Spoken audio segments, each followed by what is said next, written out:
Saudara, Israel dan Hamas mencapai kesepakatan mengenai rencana perdamaian setelah negosiasi intensif yang dimediasi oleh Amerika Serikat, Qatar, dan Turki di Sharm el-Sheikh, Mesir.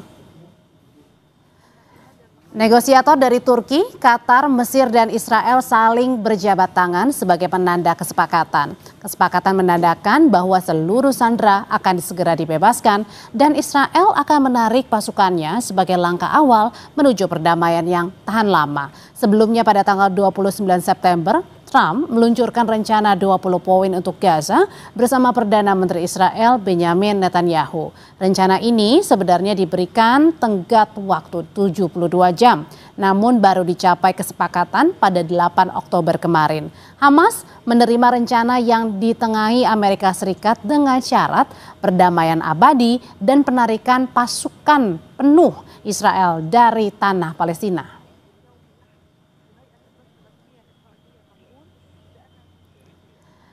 Ada 4 poin penting dalam kesepakatan damai tahap 1. Pertama adalah Hamas dan Israel sepakat akan membebaskan para sandera, termasuk para tahanan yang dijatuhi hukuman penjara sejak Perang Gaza pertama kali pecah pada 7 Oktober 2023. Yang kedua adalah penarikan pasukan Israel dari zona perang di Gaza. Ketiga, Hamas meminta dalam 5 hari setelah kesepakatan dijalin, setiap harinya ada 400 truk bantuan diizinkan masuk. Poin lanjutan pada kesepakatan tahap 1 adalah warga Gaza yang mengungsi akibat agresi Israel sesegera mungkin kembali ke daerahnya. Baik Hamas dan Israel meyakini tahap 1 pertukaran akan dimulai pada Senin mendatang 13 Oktober 2025.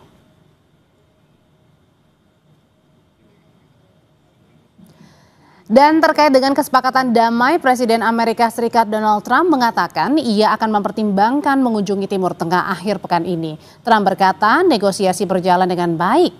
Trump menyebut akan datang ke sana bertepatan pada saat sandera dibebaskan.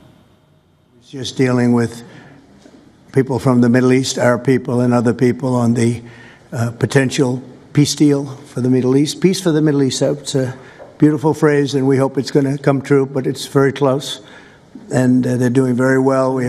I may go there sometime toward the end of the week, maybe on Sunday, actually, and we'll see, but there's a very good chance. Dan usai ada pengumuman bahwa Hamas dan Israel menyetujui gencatan senjata, beberapa serangan Israel di tanah Palestina masih terus terjadi. Beberapa ledakan dan kobaran api dilaporkan, terutama di wilayah Gaza Utara.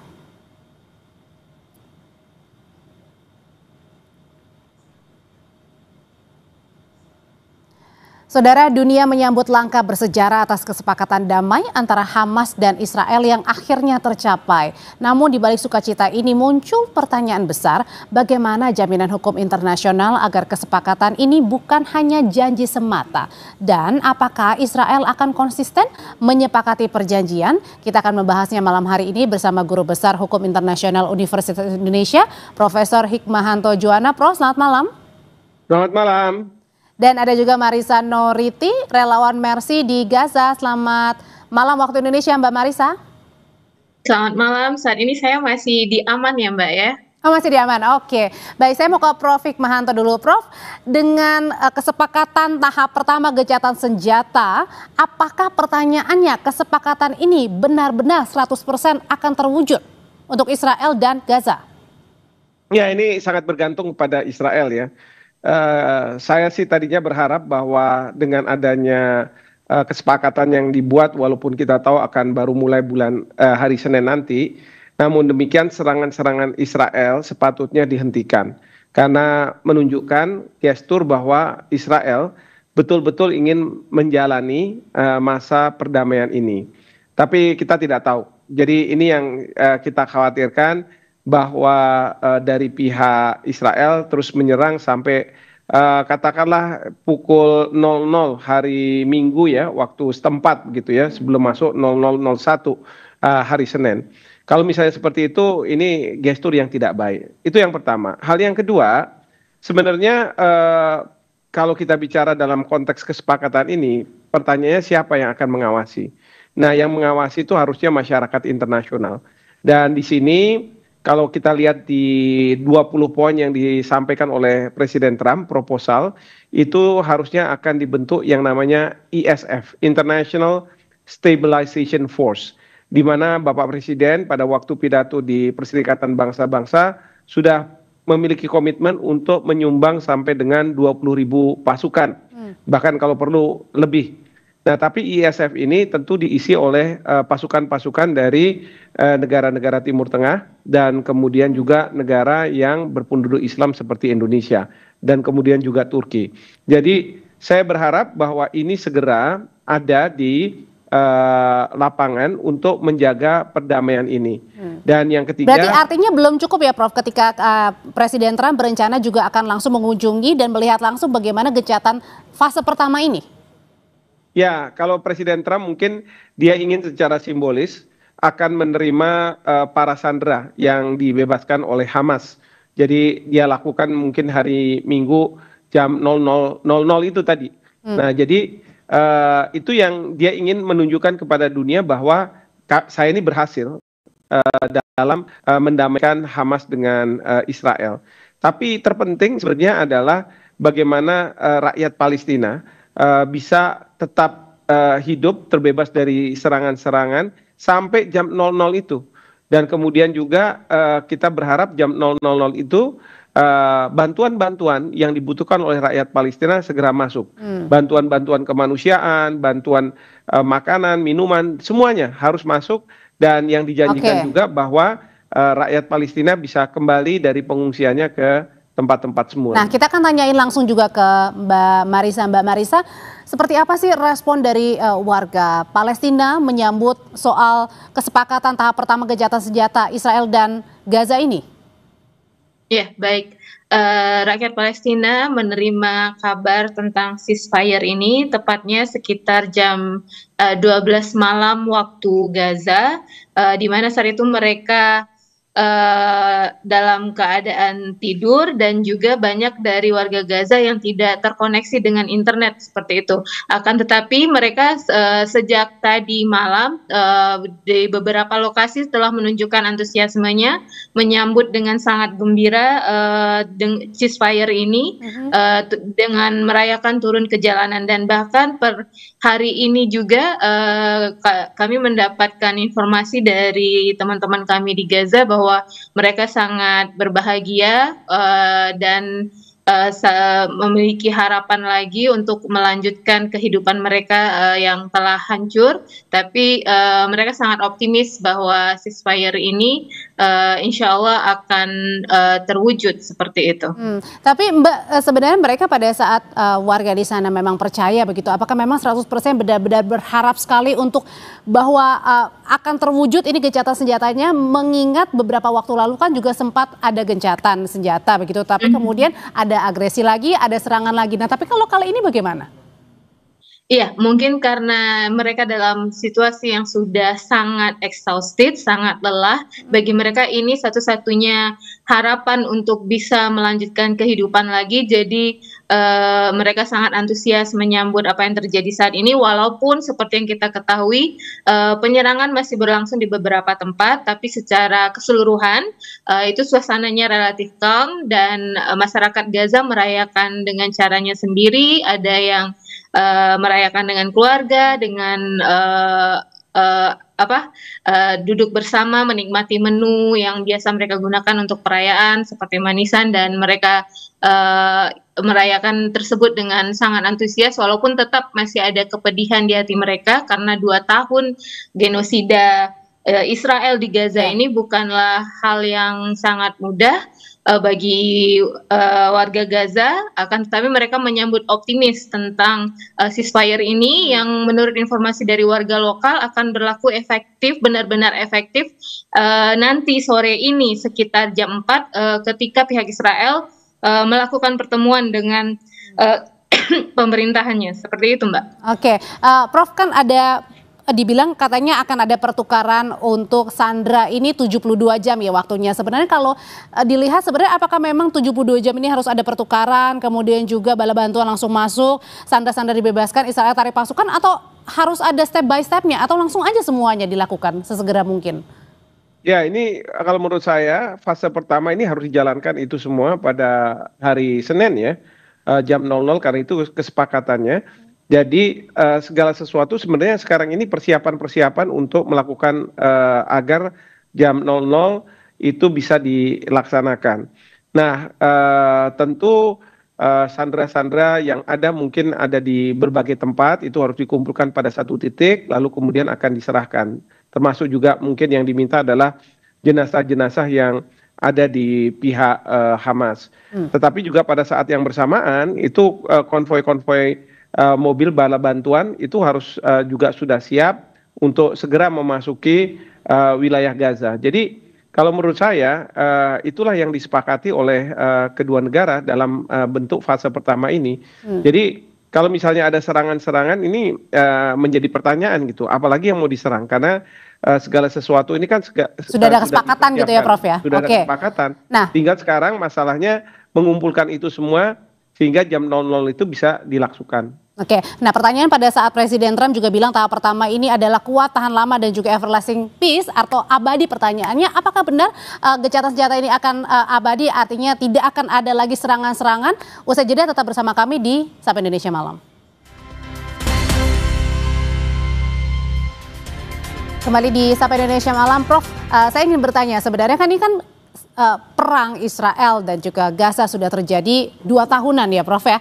Nah terus pertanyaannya adalah tiba-tiba setuju fase pertama gencatan senjata yang kemudian diinisiasi juga salah satunya oleh Amerika Serikat. Sebenarnya kesepakatan atau deal-deal apa sih yang sehingga membuat kedua negara ini sepakat untuk melakukan gencatan senjata? Ya menurut saya Hamas maupun Israel mungkin sudah lelah juga. 2 tahun mereka sudah banyak menguras tenaga. Bahkan dari pihak Palestina, dari pihak Hamas, tanda kutip ya, banyak rakyat yang menjadi korban dan mungkin dari pihak Hamas tidak bisa melihat itu. Sementara dari pihak Israel selain uang yang harus keluar banyak, mereka juga pemerintahannya mendapat kritikan dari rakyatnya. Karena selama perang ini terjadi, rakyat mereka ketika mereka keluar negeri itu selalu dipersalahkan oleh warga dunia. Oleh karena itu mereka mendorong agar Israel, pemerintahan Netanyahu mau menerima apapun kesepakatan yang dibuat oleh Presiden Trump. Dan ini akhirnya dapat, dan dua-duanya perlu untuk menyelamatkan muka. Jadi kalau dalam konteks seperti ini kan tidak ada yang merasa menang atau merasa kalah ya. Karena ini mengikuti apa yang dikehendaki oleh masyarakat dunia agar mereka berdamai, dan ini alhamdulillah sudah terjadi. Tapi pertanyaannya berikutnya, apakah gencatan senjata ini juga bisa mengartikan bahwa negara Palestina akan berdiri? Ya, kalau kita lihat dari proposal 20 poin dari Presiden Trump, itu di poin 20 kalau saya tidak salah, itu disebutkan di situ bahwa didorong agar Israel dengan Palestina itu melakukan komunikasi-komunikasi yang pada ujungnya nanti walaupun nggak disebut sebagai Palestina merdeka, tapi tercapailah yang disebut sebagai Palestina sebagai sebuah negara merdeka di mana Israel dia harus keluar dari tanah Palestina yang sekarang ada. Oke. Mbak Marissa, pada saat nanti akan rencananya dimulai pada hari Minggu ya, pukul 00 begitu untuk gencatan senjatanya. Apakah sekarang ini dirasakan sudah mulai bantuan ini sudah mulai bisa masuk atau justru memang masih mengalami yang namanya terjadi perang atau mungkin ada senjata di mana-mana? Saat ini untuk bantuan belum terjadi perubahan yang signifikan ya, tapi beberapa hari belakangan memang sudah banyak bahan makanan yang membanjiri pasar Gaza, tapi masih perlu lebih banyak lagi agar bisa membuat harga bahan kebutuhan pokok di Gaza. Berarti artinya sebelumnya tidak seperti ini ya Mbak? Sebelumnya dengan terbatas Mbak, per hari itu paling hanya 50 truk dan itu include dari komersil dan humanitarian seperti itu. Dan bahan makanan sudah lumayan tersedia tapi harganya masih cukup tinggi, tidak terjangkau oleh sebagian besar warga Gaza seperti itu Mbak. Dan kita harapkan mungkin beberapa hari ke depan seperti yang disampaikan bahwa salah satu bagian yang disepakati di ceasefire itu masuknya bantuan kemanusiaan dan border dibuka sehingga bantuan kemanusiaan bisa mengalir dan mencukupi kebutuhan warga Gaza kurang lebih 500 sampai 600 truk per harinya seharusnya. Selain dengan bala bantuan atau mungkin bantuan-bantuan makanan-makanan sudah mulai ibaratnya sudah semakin dipermudah ya daripada sebelum-sebelumnya ya Mbak Marissa ya. Tapi bagaimana dengan juga warga Palestina kalau sebelum-sebelumnya kan ya mungkin pasrah begitu ya dengan apa yang terjadi begitu. Nah, apakah sekarang juga mungkin memupuk harapan memulai lagi misalnya sekolah ataupun pekerjaan yang kemudian membuat harapan itu dapat segera terwujud untuk bisa kembali hidup normal lagi setelah 2 tahun? Ya, mereka sangat menanti-nantikan kesempatan itu. Bahkan saat ini walaupun lintasan untuk dari utara ke selatan itu belum bebas dari tentara Israel. Tentara Israel masih ada di beberapa posisi. Netzarim, mereka sudah tidak sabar untuk kembali ke rumahnya dan memulai kehidupan mereka dari awal lagi, kembali ke kehidupan normal, membangun rumahnya lagi, bersekolah dan melakukan pekerjaan mereka seperti biasa sehari-harinya. Mereka sangat menantikan suasana kehidupan yang dulu sangat damai di Gaza, seperti itu, Mbak. Oke, Prof, kalau misalnya Presiden Trump kan berkata bahwa tahap pertama gencatan senjata ini adalah kuat, tahan lama, dan juga everlasting peace atau alias abadi. Pertanyaannya apakah ini bisa memang benar-benar abadi nih? Ya, menurut saya bisa saja ke arah sana karena kan ini sebentar lagi harusnya ada pemerintahan transisi ya. Pemerintahan transisi yang menurut proposal Trump akan Dewan Penasihatnya diketuai oleh Trump. Tapi saya berharap pemerintahan transisi ini tidak dikepalai oleh Tony Blair karena trauma Inggris ini kan yang memulai masalah Israel-Palestina ini, satu. Yang kedua bahwa Tony Blair ini punya lembaga yang terafiliasi dengan Israel. Saya mendorong kalau mungkin Bapak Presiden bisa mengontak Presiden Trump dan mengusulkan warga Indonesia yang menjadi kepala pemerintahan.